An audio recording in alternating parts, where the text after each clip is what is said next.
de la opción que propone Estados Unidos, o más bien que hace valer Estados Unidos desde hace 30 años, que es un combate frontal en contra de la droga y el lavado del dinero proveniente de la venta de estupefacientes, sino que puede empezar a discutirse otras maneras de abordar este flagelo.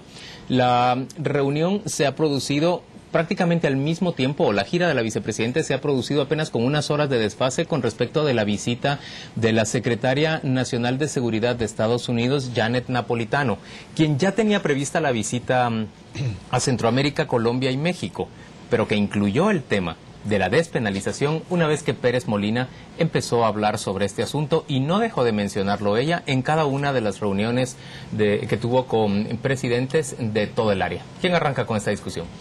Bueno, yo creo que voy a paragrafear, o parafrasear, mejor dicho, el título de un libro que se llama La metamorfosis de Pulgarcito, en referencia a El Salvador, pero yo la quiero acoplar en referencia a Centroamérica. Centroamérica se está dando cuenta, y por eso la mayoría de los presidentes admiten esta posibilidad de diálogo, de que juntos pueden, primero, generar un vector estratégico que impacta en Estados Unidos, que es, mire, aquí hay un Centroamérica que le interesa mucho más que otras regiones, en este aspecto de la droga, que estamos hablando de la posibilidad de legalizarla, de abrir, en fin, porque no se sabe el término legalización, no se sabe muy bien dónde está, pero vamos, tomemos la legalización. Y yo creo que lo o despenalización. O despenalización, por eso es mejor. Pero no se sabe todavía si es del consumo. El punto es que Centroamérica se ha dado cuenta que los presidentes, ninguno ha querido desaprovechar una y otra oportunidad. Es decir, subirse al carro de hablar de esto, que es lo que ha ido a hacer la vicepresidenta Valdetti, pero también seguir de la mano de los Estados Unidos para no enconarlos en esta postura. ¿Qué se ha conseguido? Bueno, pues una señora Napolitano muy activa en la región, cosa que no había ocurrido siquiera cuando el presidente tomó posesión. Nunca habían mandado a un funcionario de tanto nivel a molestar, y lo podían haber mandado a dar la cara cuando lo tenían que haber hecho, señal de que ha impactado en Estados Unidos. Y luego una alternativa que yo creo que si el presidente Obama gana las elecciones, que todo apunta a que por ahí puede ir la cosa, este tema se va a empezar a abordar en Estados Unidos también. Yo creo que Centroamérica se posicionó, y la verdad el general Pérez Molina también, al sacar ese tema de discusión, porque lo habían mencionado otros presidentes en América del Sur, ya se había hablado de este tema, pero creo que ahora sí hay una masa crítica, una región por lo menos, que dice platiquemos. No solo es lo que dicen los Estados Unidos, la palabra del Evangelio. Pero la posición de Estados Unidos parece francamente dura y firme en torno a su posición. Ellos dicen que solo se puede combatir a la droga, que no hay otra manera de abordar el tema. ¿Qué piensa Paola? Esta semana le fue bien a la vicepresidenta, le fue bien al gobierno en sí. La vicepresidenta con el secretario de Inteligencia Estratégica, que fue en lugar de Fernando Carrera, pareciera que van a regresar con eso, con disposición de los presidentes centroamericanos de platicar. Ahora, ¿platicar cuándo? ¿De qué?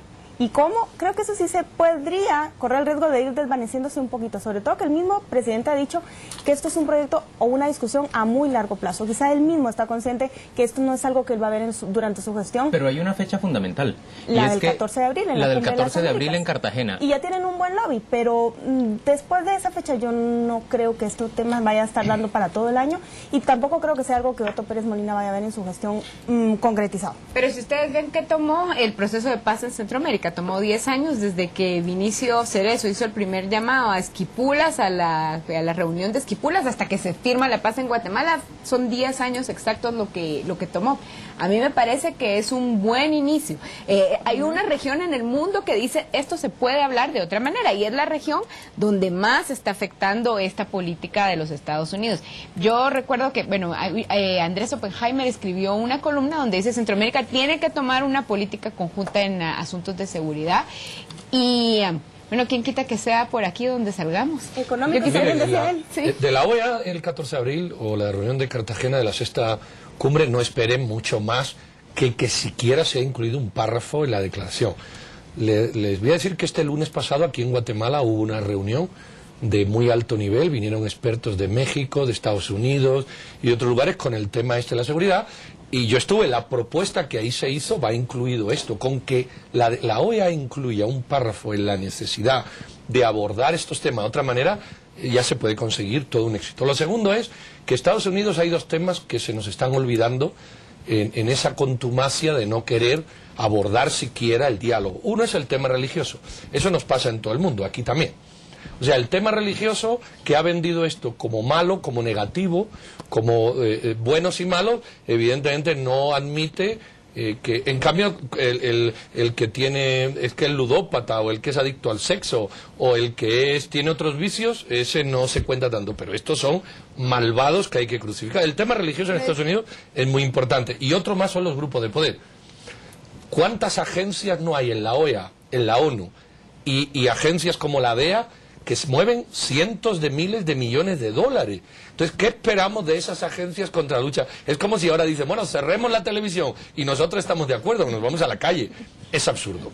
Claro, ¿cuántos bancos se benefician también de ese trasiego de dinero, el lavado, que por supuesto se inyecta en muchísimas economías? Todo eso sin duda será muy difícil de vencer, pero miren, yo pienso que el presidente Pérez Molina sí se anota un tanto con un solo punto, lo que subrayaba Dina, se ha convertido en un actor. El hecho mismo de que Andrés Oppenheimer, el columnista del Miami Herald, parte de un equipo que ganó el Pulitzer hace ya demasiados años para recordarlo, me parece que él haya tenido en cuenta al presidente Pérez Molina para venirle a hacer una entrevista y tratar un asunto, perdón, pero es que a Álvaro Colom solo lo entrevistaron cuando se trató del caso Rosenberg. Y de su esposa. Y luego, sí también, cuando su esposa se divorcia de él para convertirse en candidata. A Oscar Berché es que nunca lo entrevistaron. Pasó 4 años prácticamente en blanco. No recuerdo si Alfonso Portillo haya tenido una notoriedad semejante y digamos que Álvaro Arzú tuvo su momento... Él no se dejaba entrevistar. Bueno, él tuvo su momento de gloria cuando se suscribió la paz, pero esta es la primera vez que un presidente guatemalteco, desde Vinicio Cerezo, tiene una relevancia... hasta el punto, sí, que me parece que se convierte en un verdadero no solo relevancia, es decir, no solo es foco de atención, es un posicionamiento de un actor político de importancia, con una propuesta. Ahora, yo que pienso... es bueno y tiene riesgos. Exactamente, yo de esos riesgos quiero hablar. Tenemos una imagen que vamos a presentarle en este momento en la pantalla y se refiere a una encuesta que la firma Sid Gallup ha hecho a nivel nacional, 1.200 entrevistas. En términos generales, los periodistas, los columnistas, parecemos muy favorables, la mayoría, a que este tema se debata, el tema de la despenalización de la droga. Pero mire usted lo que piensa la mayoría de las personas en el país, según esta encuesta. 79% estaría en contra de la despenalización y 21% estaría a favor. Es decir, en el mercado interno para el presidente Pérez Molina, este tema también encarna cierto riesgo. Es decir, el electorado no está enteramente, yo hablo del electorado por supuesto, pero en términos generales la ciudadanía, la opinión pública no parece estar de acuerdo con la propuesta. Puede tomar tiempo persuadirlos y puede resultar útil persuadirlos, pero me parece que por ahí hay un punto de riesgo. Yo no lo veo riesgo. Déjame describir el segundo y lo discutimos. El segundo me parece a mí es, dice Pedro, lograr que Estados Unidos no muestre encono hacia la idea. Es que yo creo que Estados Unidos debe estar bastante irritada. Ya dijimos aquí la semana pasada que por primera vez una secretaria de Estado le ha concedido 45 minutos de exposición pública a un canciller guatemalteco. Segundos, sí, 45 segundos de exposición pública. Pero debe haber cierta molestia de parte de los estadounidenses. ¿Qué tal si Estados Unidos empieza verdaderamente a contarle las costillas a un equipo como el del Partido Patriota, que viene de un proceso electoral tan poco transparente como el guatemalteco, que se nutre de donaciones en una economía como la de Guatemala, en donde solo una persona ha sido señalada por Estados Unidos de lavar $100 millones al mes? ¿Piensan ustedes que se hace o no se hace vulnerable también de ese tipo de riesgos el gobierno de Pérez Molina? Mira, no son los norteamericanos, es el gobierno norteamericano. Yo creo que hay que separar. En la reunión que tuvimos el lunes de la preparatoria de la sexta cumbre, vino un profesor de universidad en Miami. Los intelectuales tienen este mismo debate en Estados Unidos. Claro. Lo que pasa es que no lo pueden hacer público porque no es vendible en órganos del Estado. Yo estuve hace 2 años en una convención donde había gente de inteligencia en Miami y yo propuse esto y 3/4 del auditorio aplaudió. Lo que pasa es que no es un debate público, frontal. Estados Unidos puede contar las cosquillas que quiera en estos temas porque efectivamente estamos ahí regados. Lo que pasa es que Estados Unidos también va a tener que sufrir que le cuenten las costillas. Una de las preguntas del público a este académico norteamericano fue ¿por qué no hay un solo traficante en la historia de la droga que se llame siquiera Smith? Bueno, en Estados Unidos ingresan X miles de toneladas de cocaína a X miles de cientos de millones de dólares que en algún lado se lavan. O es que son los mexicanos, los colombianos... Alguien le va a contar las costillas también a Estados Unidos. Entiendo tu punto, pero la dimensión entre una nación y otra, entre un gobierno y otro, es tan grande la distancia entre uno y otro, que yo creo que los riesgos son mira como un pequeño mucho mayores, a levantar el hormiguero. mucho mayores para Pérez Molina. Yo también recuerdo en una conferencia de Francis Fukuyama, que organizó el periódico, a Francis Fukuyama, que es un intelectual de gran talla, hablar precisamente de la despenalización de la droga y de la necesidad. Claro, es que es como dice Pedro, es una discusión intelectual en Estados Unidos desde hace años. Hay una cosita más, y respecto a la estadística te os lo he sacado, que la gente... Es como, porque la pregunta yo creo que es muy abierta. ¿Está usted en contra del consumo del alcohol? ¿O está usted a favor de...? No. Primero a la gente no se le ha explicado, bueno, porque ni siquiera el gobierno ha explicado qué es eso de despenalizar. Obviamente, ¿está usted a favor de despenalizar? ¿Y de despenalizar qué? Con eso, entre sí no, y no me lo ha contado. Mire, pero yo su hijo creo va a que poder sí, comprar claro. en la tienda de la esquina. No, bueno. Pero es que eso también, ¿qué drogas estamos hablando? Porque si estamos hablando de marihuana, no es lo mismo que de crack, por ejemplo. Y si la gente le pones en un solo bolsón todo, entonces es muy fácil que diga esta pregunta. Pero lo que usted decía, la gente que ha sido señalada, por ejemplo, por el Departamento de Estado, del Tesoro de Estados Unidos, por ejemplo, Marjorie Chacón y 3 personas más, eso es antes de la propuesta de despenalización. Quizás ese caso sea un factor que debería tomar en cuenta el gobierno. Eso es antes, pero déjame poner en contexto una nota que ha ocurrido que hemos conocido esta semana. Desde Colombia se ha anunciado la captura fueron 35 o 25 personas vinculadas a carteles de droga. Y por primera vez desde Colombia se menciona a la familia Lorenzana y a la familia Mendoza como 2 baby carteles, o como quieran ustedes decirles, guatemaltecos, que tienen vinculación con estas personas capturadas en Colombia.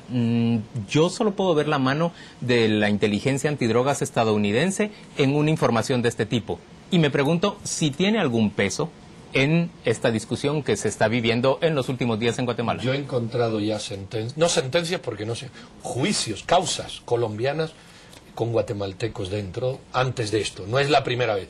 Pero puede que lo sea, puede que lo sea. No es menos cierto que estos carteles son el nexo de unión entre aquellos y los gringos. El problema que hay que preguntarle a las autoridades gringas directamente cuando hagan esto es ¿dónde está? Cuando la droga entra en Estados Unidos, ¿qué ruta sigue? Porque yo no he visto un solo informe, ni uno, que a partir de la frontera mexicana esté todo tan claro como está públicamente desde la colombiana. Río Grande para el sur. Ay, correcto. Eso es lo que hay que hacer. Yo lo que creo que es importante y que sí se puede vencer en la opinión pública es hablar sobre la necesidad de debatir, de preguntarnos si el camino que tenemos es el mejor y si hay otro. Porque de entrada decir no se puede, no lo vamos a discutir porque claro. No, es una postura perdedora, es de la Inquisición. Además es intolerante, absolutamente intolerante del diálogo. Es imposible decirle no a la razón, y bueno, eso no va. Vamos a la pausa comercial y volvemos dentro de muy poco para seguir discutiendo lo más relevante de la semana.